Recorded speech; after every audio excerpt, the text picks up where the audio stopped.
আসলে মডেলিং বা মিডিয়া সেক্টরে কাজ করা মানে হচ্ছে নিজেকে প্রতিনিয়ত ইম্প্রোভাইজ করা। Kind of. হ্যাঁ, রাইট। তো এই ক্ষেত্রে যদি আমি বলি, তুমি যতদিন কাজ করছো সেই ক্ষেত্রে কখনো কি তোমার মনে হয়েছে যে তোমাকে কেউ ডিমিন করছে বা মানে তোমাকে বোঝানোর চেষ্টা করা হচ্ছে আসলে তুমি এই সেক্টরের জন্য বা এই কাজটার জন্য বা এই পার্টিকুলার ব্র্যান্ড বা পার্টিকুলার কোনো ডিজাইনারের জন্য ফিট ইন করো না, সেই ক্ষেত্রে তুমি কি বলবে?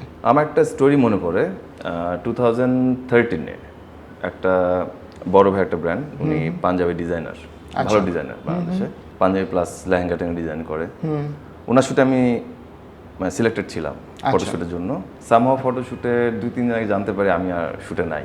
2013-এর দিকে কথা বলতেছি, 13 ইয়ার্স ব্যাক অলমোস্ট। হ্যাঁ। তো কয়েকদিন আগে তার শ্যুটও করছি আমি, এবং সেই ডিজাইনার ভাইকে বলছি ভাই থ্যাংক ইউ যে আপনি এত বছর পর আমাকে যোগ্য মনে করছেন আপনার ব্র্যান্ডের জন্য।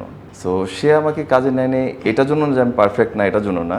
তার কিছু ফ্রেন্ডরা, আমার কিছু আছে, একটু রাইভাল পার্টি আছে, আমাকে হেট করে। না, আই লাইক ইট, কারণ হেটার না থাকলে বড় হওয়া যায় না। Of course. আর হেটার না থাকলে আমি যে বেস্ট, যে আমি ভালো, বা ওদের যে ফ্রেন্ডরা আমার সাথে এই যে হেট করতেছে, আমার পাপগুলো কেটে ওদের উপরে যাচ্ছে, হ্যাঁ, আল্লাহ আমাকে আরো বেশি সাপোর্ট দিচ্ছে।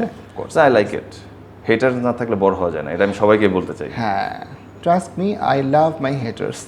ডেফিনেটলি, বিকজ হেটার্স থাকলে আপনার ডেভেলপমেন্টটা আপনার চোখে পড়বে, এবং আপনার যত ভুল আছে তারা আপনার ধরাই দিবে, এবং you will be so conscious about your work, এবং আপনার কোথাও যাওয়ার আগে আপনি অনেক চিন্তা করে যাবেন।